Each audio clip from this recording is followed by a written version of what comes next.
Welcome to Classic Comedy of Old Time Radio. I'm your host, Ron Eckelbarger. Merry Christmas. Well, soon. We're at that time of year when we will be listening to Christmas-themed shows for the next couple of weeks. Now, as a result of this, the shows are a bit out of original broadcast order so that we can listen to shows with themes that match this time of year. Such is the case with today's Bob Hope Show. This is episode number 398, and it originally aired on December 21st, 1948. Here now is Bob Hope with special guest, Gregory Peck. Well, I swan. Me too. So do I. How about you? Yes, it's the new Swan Show with our great singing star, Doris Day. Well, I swan. A new singing favorite, Bill Farrell. That's me. Irene Ryan, the Four Hits and a Miss, the new Les Brown Band, and our surprise guest. We swan exclusively. How about you? Yes, how about you? Who, me? My name is Robert. If you don't see the pale face, mine will be redder. Is that all right, Paramount Hope?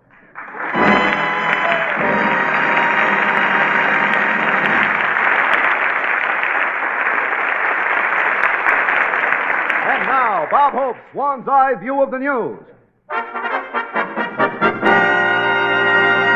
Washington, D.C. Figures released this week by the Bureau of Census revealed that the nation's population has climbed to over 147 million. And this year, Crosby didn't even help.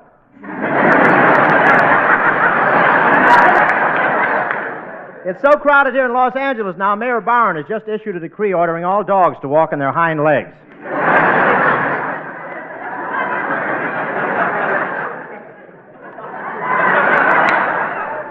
And with all this new population, the housing situation has become so critical. Thousands of people have to live in crowded trailers. A trailer that you can't use the kitchen yet, Mabel. I'm taking a shower in the oven. And those trailers really are small. One woman woke up in the morning and found her husband missing, but she got a wire that said, "I didn't desert you, honey. I turned over in my sleep last night, and I'm now on a Greyhound bus bound for Pittsburgh." Washington, D.C. Tighter laws for trapping and punishing spies will be a prime project of the new Congress, Attorney General Clark said today. Yes, sir, those spies have caused quite a shakeup in the Capitol. In Washington now, nobody orders pumpkin pie. They just say, "Bring me some microfilm a la mode." A hen on Whitaker Chambers' farm ate the blueprints for a jet-propelled engine, and it's had quite an effect on her. Now when she's about to lay an egg, she yells, "I'm ready, get the catcher's mitt."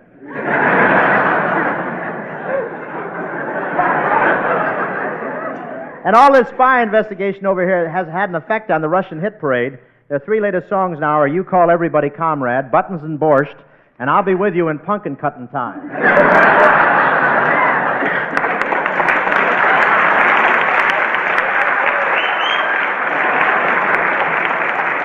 New York, New York. Dr. Schuyler Jacobs, consulting psychiatrist of one of the nation's leading universities, said in a statement here today that it has been proven that women select their mates by such characteristics as the shape or size of their noses.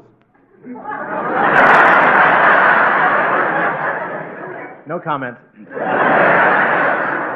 No, but noses do really have significance according to the psychiatrist. A straight nose means intelligence, a wide nose a nice disposition, and a flat nose turned to the side means in those slacks, how did I know it was Gorgeous George?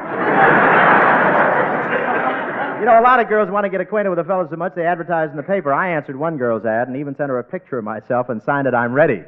She sent it back and said, "You sure are. Have you tried the snake pit?" Sun Valley, Idaho. Celebrities flock to this winter playground as the skiing, bobsledding, and ice skating season officially open. I went up for the opening myself, all dressed up in my winter sport clothes.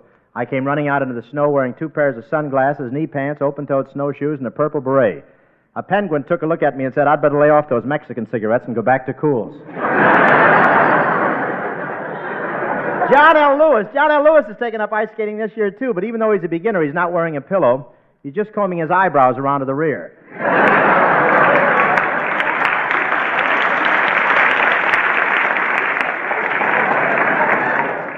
And Sidney Greenstreet was up there. He started on the ski slide in a white suit, and 3 reporters wired their papers that Mount Wilson was leaving for Florida. I went skiing once. I strapped on my skis like the instructor said. I crouched at the top of the hill like the instructor said. I went speeding down with my legs spread apart like the instructor said. Why didn't he say something about that tree in the middle? But I'm still crazy about the sport, though. In fact, I went skiing right here in Hollywood this afternoon. I strapped a lever brother on each foot and slid down a cake of swine. Stop! Stop, I say. What happened? Egad, that I should live to face this horrible moment. That I should hear the sweet, pure, fragrant word, swan. Spoken through the flabby lips of a comedian.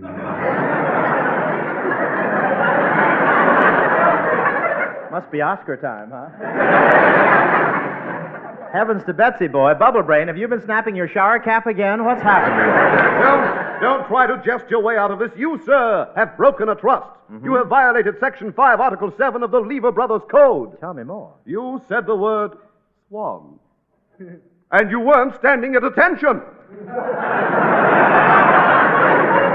I was at attention. My pants are at ease. That's all. Wait a minute. Hi, listen.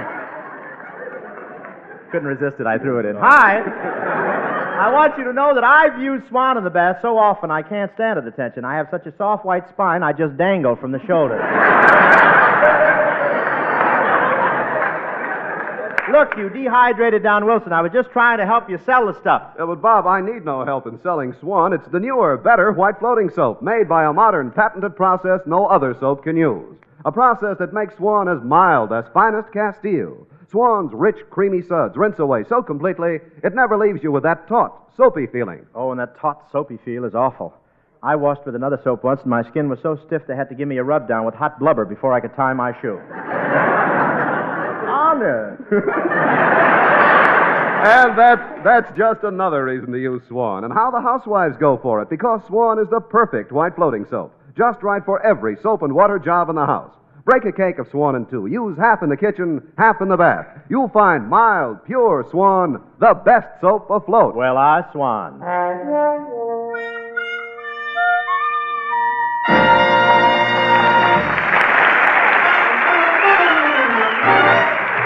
Here's Doris Day singing one of her favorite double jobs she usually does with Buddy Clark, That Certain Party. Tonight she's a little handicapped.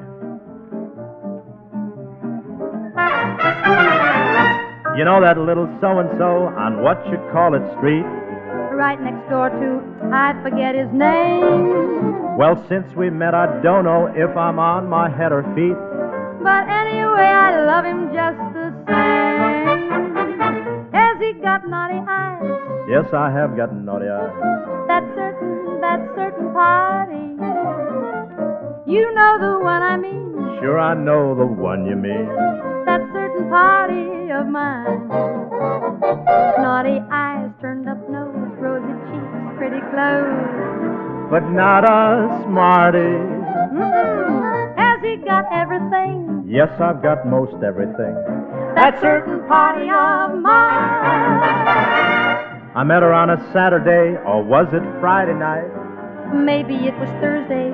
Now let me see. I know it was on Sunday, and the sun was shining bright. In fact, since then it always shines for me. Has she got you know what? Yes, I have got you know what. That certain party. Has she got, I forgot? Yes, I have got, you forgot. That certain party of mine. You know what? What? I forgot. What? This and that, quite a lot. Oh, what a smarty. Has he got loving ways? Yes, I have got a loving way. That certain party of mine. Whoa. Let's try it again, and I'll take the boys' part, if you don't mind. That certain party of mine.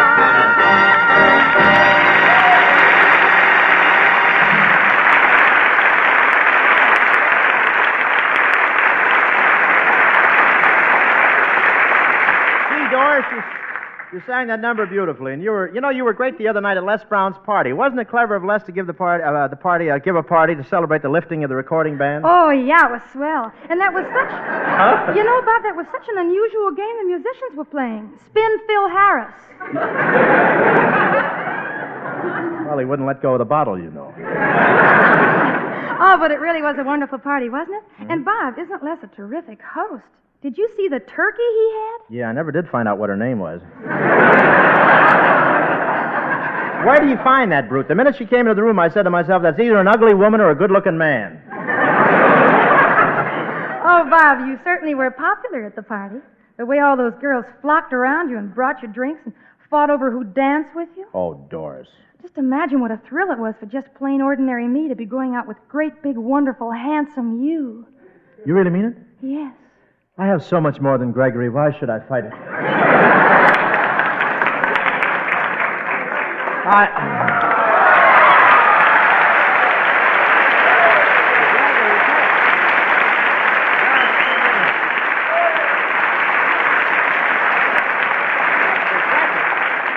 Shut that door! I resent that. Huh? What do you resent, Gregory? That's where you're supposed to get the applause there. All right, I finally caught you in the act, Hope. Go ahead, I dare you. Read that line again. Well, Gregory Peck. No, not that one. Oh. Oh, you mean Swan is the best soap afloat? Now, look, Weasel, I'm talking about that line, I have so much more than Gregory, why should I fight it? Well, you have. I think you're much better looking than he is.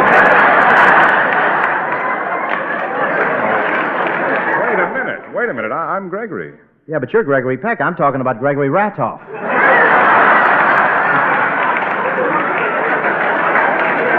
Hope, listen to me. Since you've been kicking my name around on your program, I've been getting smaller and smaller parts in pictures. And the part the studio gave me today was the last straw. Well, what part did they give you? Well, let me put it this way. I'm liable to get a nasty wound if Roy Rogers is wearing spurs.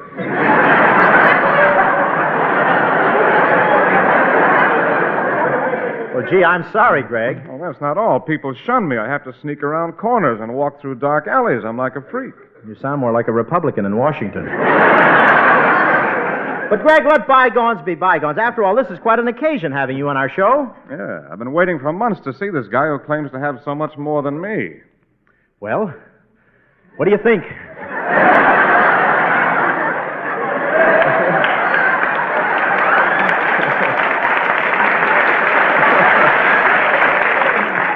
Were you sick long? Yeah.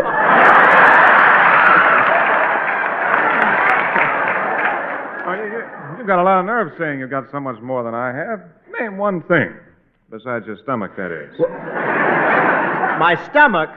Last time I saw a stomach like yours, there was a farmer sitting on a stool next to it with a bucket.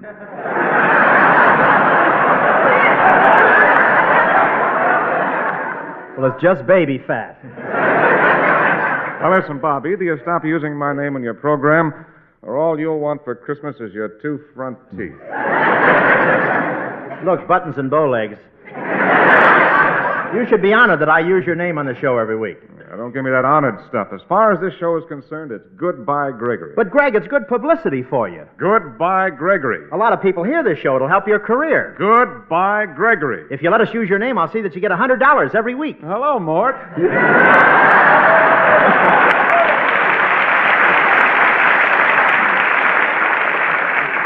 Oh, I knew you'd see it my way. Well, what's that hissing noise? Is there a snake loose in the studio? Could be the audience, you know. Bob, introduce me. Oh, sure, Doris. Greg, this is our singer, Doris Day. Well, how do you do, Miss Day? Oh, how do you do, Mr. Peck? Oh, gee, this is such a thrill. You know, I've seen every one of your pictures, and you're just about my favorite actor. Oh, really? I'm a good actor, too. Next week, my Boy Scout troop is putting on a play, and the teacher said I could be the star. Mr. Peck, you were so dynamic in the parodying case as the brilliant English barrister. Oh, thank you. My play is all about the little brownies and the pixies.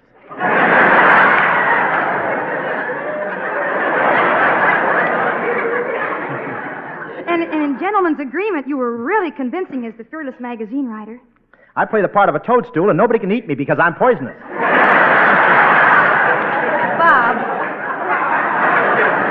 Bob, what are you mumbling about? Nothing. It's just that suddenly all you can talk about is how good an actor Gregory Peck is. Oh, I think you're a good actor, too. It's just that you're both different types. Oh. Gregory has his personality, and you're stuck with yours.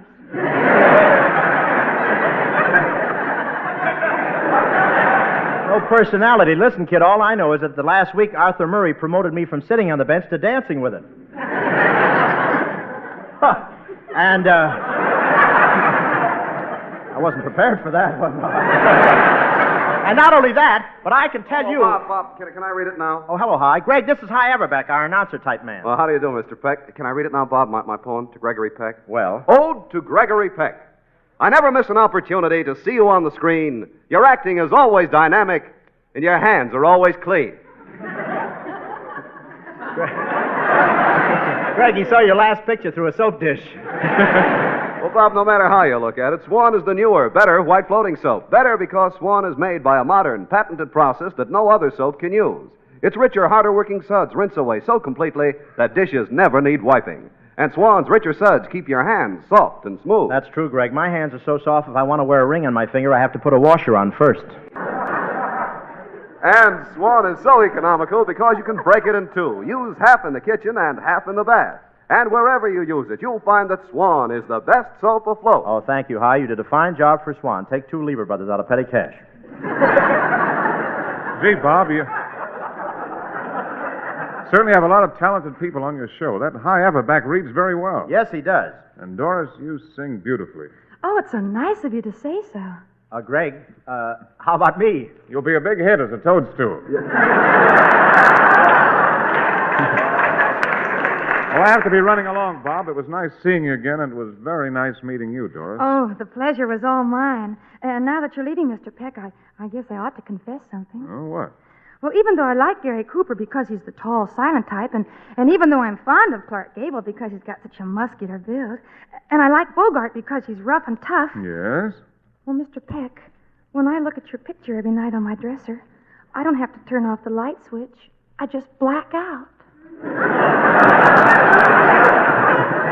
I have so much more than Bob Hope. Why should I fight it?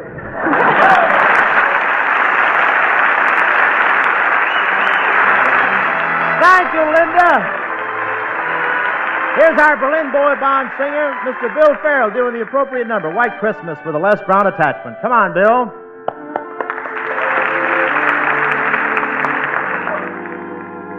I'm dreaming of a white Christmas,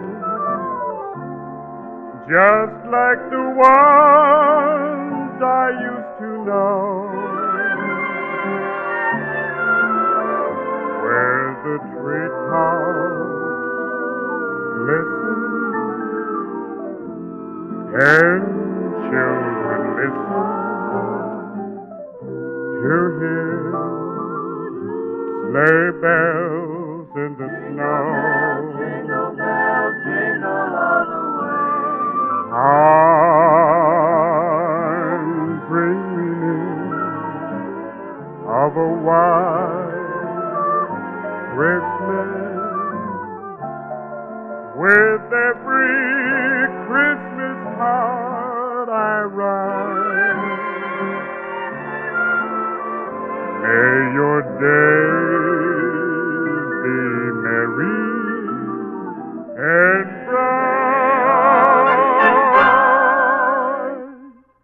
and may all your Christmases be white.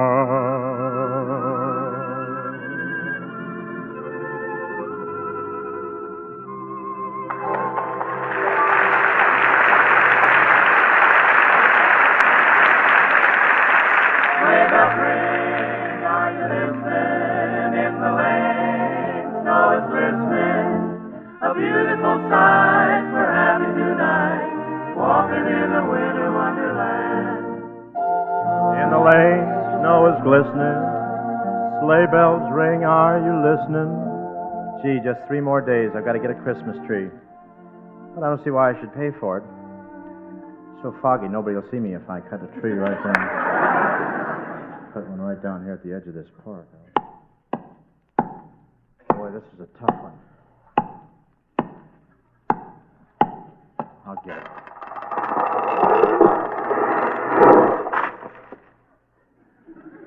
That did it. What's going on here? Oh, hello, officer. Well, I was just helping myself to a Christmas tree. But in all this fog, I guess I picked a pretty big one, didn't I? You sure did. You just chopped down the only telephone pole in Burbank.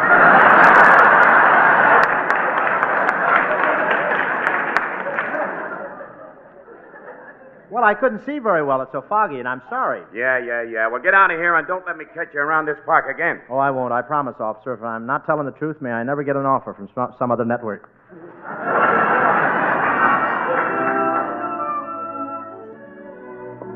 Well, I've looked at Christmas trees in 3 lots already, but the prices were too high. Here's a nice lot right here. Smiling Charlie, the used tree dealer. Pardon me, mister. Are you Smiling Charlie? Yeah, you want to make something out of it? Where'd you come from? The basement? Where were you? No, I was just hunting for a Christmas tree, and I don't want to spend too much. I know, and I remember you from last year. That's right. I bought one of your California Christmas wreaths. 4 cranberries stuck on a ring of cactus. Yeah, and 2 weeks later you brought it back and wanted your money refunded because you said the cactus needles only played 12 records. Well, that's right. One of them broke down and ruined my favorite record, Margaret Truman singing Quanta Lagusta.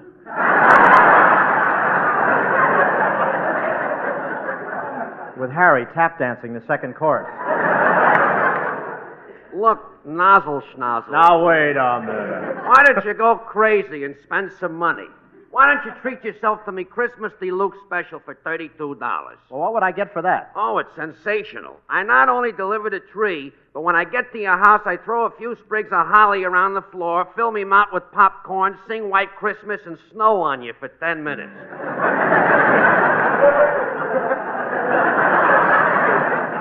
Well, I'll go look someplace else. You're a little expensive.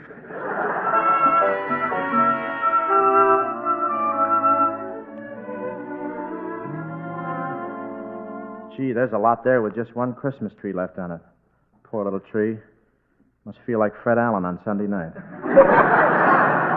Oh, there's a lot of nice things in this drugstore window. I'll just... Oh, hello there, Mr. Holt. Well, it's Miss Ryan. Say, I'm just out buying my Christmas tree. Did you get yours yet? Well, I haven't been feeling so well, you know.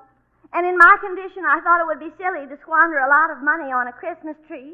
So I'm just renting one from day to day. The Santa Claus that comes to her house is on a stretcher pulled by 4 interns. What were you buying in the drugstore, Miss Ryan? Oh, they had quite a bargain on a new kind of nylon stockings. They're wonderful. But the clerk told me when I washed them, I'd have to dry them on something that's the shape of my leg.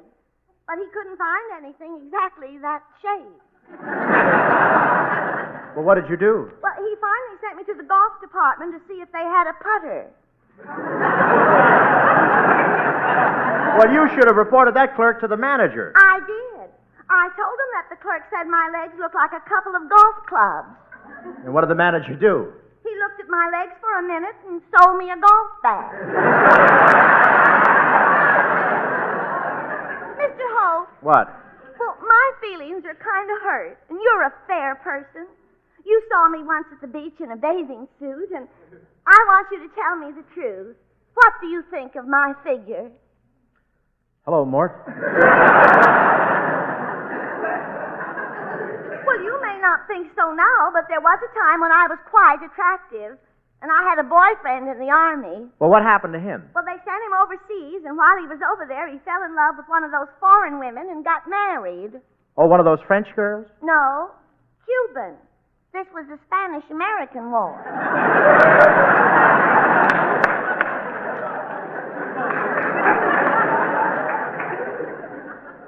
Well, maybe you meet some other man, huh? Oh, yes, I'm not worried. Like Shelley the poet said, if you'll just have patience, a flower will grow in your garden of life. Yeah, well, you'd better hurry. Your topsoil's getting a little thin. Well, I've got to get along, Miss Ryan, and buy that Christmas tree. Oh, the holiday season does cost a lot of money, but I did save quite a lot on my Christmas cards. Well, how's that? Well, my doctor just sent back my x-ray pictures, and my liver turned out to be shaped just like a reindeer. So I'm just going to paint some antlers on it and say Merry Christmas from deep down inside me. Goodbye.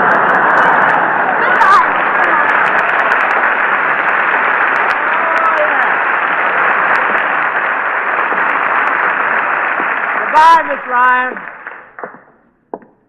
Well, maybe I don't have to buy a Christmas tree after all. I'll just glue some spinach on my hat rack.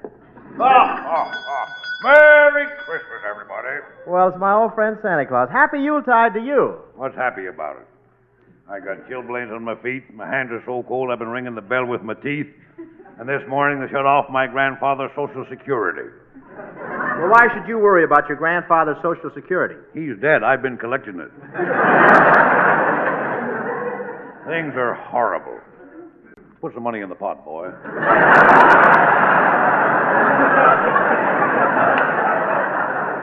Well, I'm sorry you have such a sad story to tell. You ain't heard it all yet. You know what happened yesterday?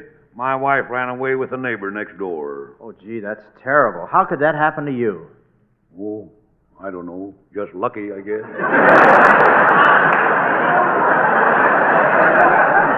Merry Christmas, everybody.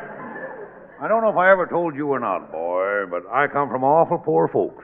Real poor, huh? Yep. There are 15 of us kids, and we didn't have any clothes at all. No clothes? Well, how could you keep warm? Well, every year come September, my mother would call us all in and simonize us for the winter. Well, that's pretty bad. But my folks had real poverty. We didn't have anything to eat at all. Really, boy? That's just a straight line, you know. You don't have to...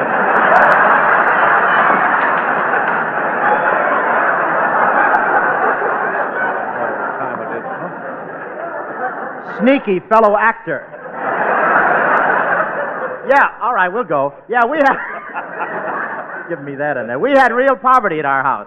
Our kitchen was so bare, the mice used to come in, take a look around, and leave something for us in the trap.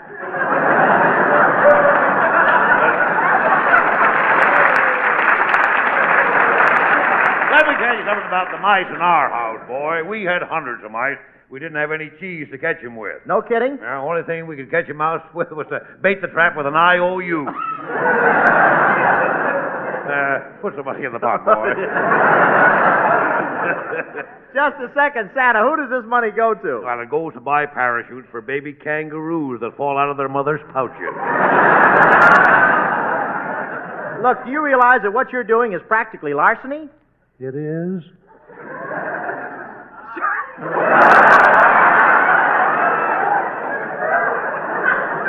Oh, he's playing them full way tonight. Certainly it's larceny. You're taking all this money, you don't keep any books. So no one can tell how much you've taken in, and with no record, the government can't charge you any income tax. I know. Get yourself a pot, boy.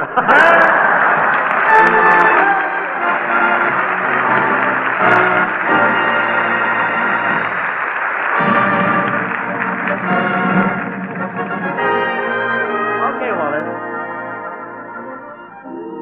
Thanks for the memory of our famous guest tonight, who always does all right. On screen or show or radio, To us, he's dynamite. We thank you so so much. Ladies and gentlemen, we're saying Merry Christmas a few days early on account of tonight we're hopping a plane to Germany to spend Christmas with the men who man the Berlin airlift. Operation Vittles, they call it, and what an operation. Every 4 minutes, a plane takes off, loaded with food and fuel and faith in man's humanity toward man. No matter the time, no matter the day, and no matter the weather, those planes keep flying. And believe me, Dunder and Blitzen and Prancer and Dancer wouldn't take off in some of that weather. Yes, sir, Christmas in Berlin this year won't be as merry as Christmas in Manhattan. There won't even be Christmas trees in Berlin. They've been cut up for firewood. But there'll be plenty of signs of America's goodwill toward men. In fact, one every 4 minutes. So next week you'll be hearing us from Berlin, with Irving Berlin, Jinx Falkenberg, Jane Harvey, Irene, Bill, and a few surprise guest stars. Till then, Merry Christmas, ladies and gentlemen. Merry Christmas! Sorry, I'm going to be on that 2-hour NBC show. Mirror, mirror on the wall, is my hair fairest of them all? It is when you use Rave Cream Shampoo. Rave leaves your hair so clean, so soft, so easy to manage. Easy to manage because the pure lanolin in Rave is specially blended with other important ingredients to make hair behave, even on shampoo day. Try Rave Cream Shampoo. R-A-Y-V-E. Rave Cream Shampoo. Merry Christmas! Merry Christmas. From Hollywood, California, What's up Swan to the Soap, another fat boy? fine Get product it of there. Lever Brothers Company, has presented The Bob Hope Show with Doris Day, Bill Sorry, Farrell, I can't Irene be on Ryan, that Les 2-hour Brown and his NBC orchestra, Elgin show here. Gregory Peck, and yours truly, High Aberback.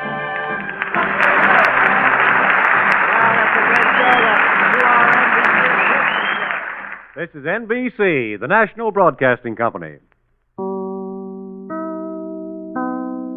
KFI, AM and FM, Los Angeles. Gregory Peck is one of the greatest film stars in cinematic history. He was born Eldred Gregory Peck in 1916. In the 1930s, he attended University of California, Berkeley, where his love for acting grew. He moved to New York to try and make it on Broadway. And in the early years of the 1940s, he found plenty of work in about 50 plays in 5 years.